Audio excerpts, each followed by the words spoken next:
आज हम आपको बेहद सच्ची और डरावनी घटना के बारे में बताएंगे। आज का पूरा वीडियो देखने के बाद असली डर क्या होता है, इस बात का अंदाजा आपको हो जाएगा, क्योंकि आज हम आपको एक ऐसी सच्ची और बेहद डरावनी घटना के बारे में बताने जा रहे हैं जिसे पैनोरामा स्टडीज की दुनिया में सबसे खतरनाक पैनोरामल एनकाउंटर का दर्जा मिला हुआ है।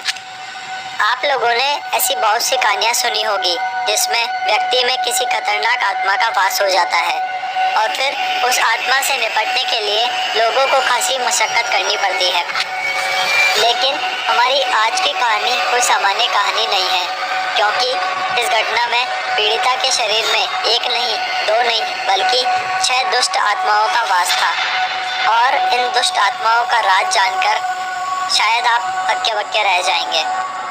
तो चलिए शुरू करते हैं आज तक की बेहद खौफनाक कहानी और जानते हैं ये कहानी है एनेलिस मिचेल नाम की लड़की की, जिसका जन्म 21 सितंबर 1952 में जर्मन में हुआ था। एनेलिस के माता पिता बेहद धार्मिक और रूढ़िवादी लोग थे। एनेलिस खुद भी धार्मिक प्रवृत्ति की और एक खुशमिजाज लड़की थी। एनेलिस बड़ी होकर कैथोलिक धर्म प्रचारक बनना चाहती थी, लेकिन शायद नियति को कुछ और ही मंजूर था। जब एनेलिस 23 साल की थी, वह एक बीमारी से ग्रस्त हो गई, जिसके कारण एनेलिस हमेशा ही कुछ अलग हरकतें करती पाई जाती थी, जिसके कारण एनेलिस के माता पिता ने साइकियाट्रिस्ट से भी सलाह मशवरा की। लेकिन फिर भी एनेलिस की हालत में कोई सुधार न आने के कारण एनेलिस के माता पिता ने हॉस्पिटल और डॉक्टरों के चक्कर लगाना भी शुरू कर दिए। लेकिन 5 साल तक चले इलाज और दवाइयों का भी एनेलिस पर कोई असर नहीं पड़ा। वहीं दूसरी ओर एनेलिस की हालत और भी ज़्यादा खराब होती जा रही थी। एनेलिस के व्यवहार को देखकर उसके माता पिता को लगा कि शायद एनेलिस कोई मेडिकल कंडीशन की नहीं, बल्कि शायद किसी पैरानॉर्मल घटना का शिकार हो गई है। अंत में एनेलिस के परिवार ने चर्च की सहायता लेने का फैसला किया। एनेलिस के पेरेंट्स ने पैस्टर ऑड नाम के एक पादरी को अपने घर बुलाया। पैस्टर ऑड ने देखा कि एनेलिस एक निर्जीव वस्तु के समान फर्श पर पड़ी हुई है और एनेलिस जमीन पर पेशाब करके अपने ही पेशाब को जमीन से चाट रही थी और फिर पास ही पड़े एक कोयले को वह खाने लगी। उसके चेहरे पर खौफनाक हंसी को देखकर पैस्टर ऑड साफ समझ गए थे कि एनेलिस के शरीर में कोई खतरनाक आत्मा का साया है।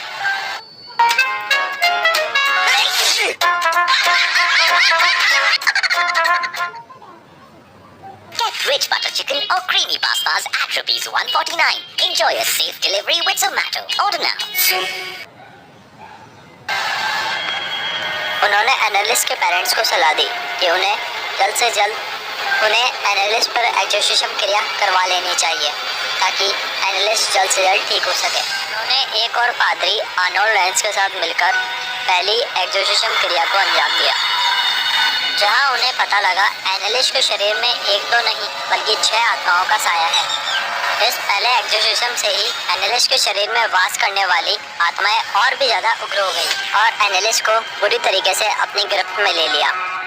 परिणाम स्वरूप उन दोनों पादरियों को एनेलिस पर और भी ज़्यादा एक्सोर्सिज्म क्रिया करनी पड़ी। एनेलिस के उग्र स्वभाव के कारण एक्सोर्सिज्म क्रिया करने से पहले उसे अपने ही बिस्तर पर बांधना पड़ता था। एक्सोर्सिज्म की क्रियाओं से जो खुलासा हुआ वे वाकई चौंका देने वाला था। एनेलिस के शरीर में मौजूद इन 6 आत्माओं के नाम सुनकर आप लोग भी हैरान हो जाएंगे। इन 6 आत्माओं के नाम हैं नीरो, जो कि रोमन साम्राज्य के जूलियस क्लॉडियन डायनेस्टी का आखिरी शासक था। जूडास इस्करियोट, जो कि जीसस के 12 शिष्यों और धर्म प्रचारकों में से एक था। इसी ने जीसस के साथ धोखा किया था, वो भी महज 30 चांदी के सिक्कों के लिए। केन, एडम और ईव के 2 बेटे थे, जिसमें बड़े बेटे का नाम केन था। हिटलर को तो आप सभी जानते होंगे, जो कि एक जर्मन डिक्टेटर था, जिसकी वजह से लाखों जानें गई थी।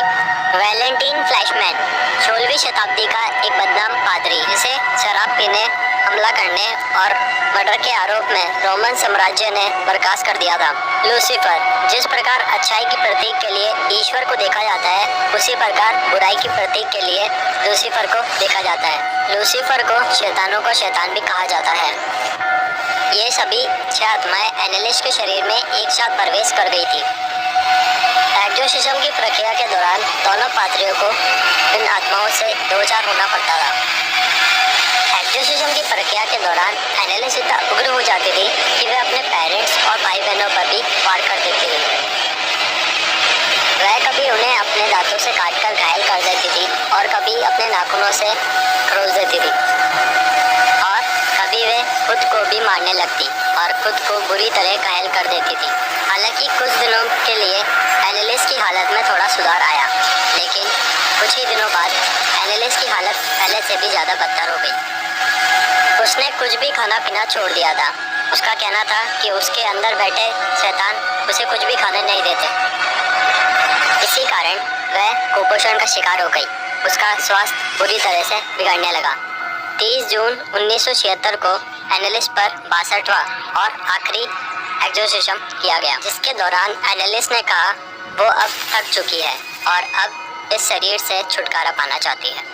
1 जुलाई 1976 की सुबह सेट में रिकॉर्ड करते थे, जिनमें से एक रिकॉर्डिंग को आज हम आपको सुनाने वाले हैं।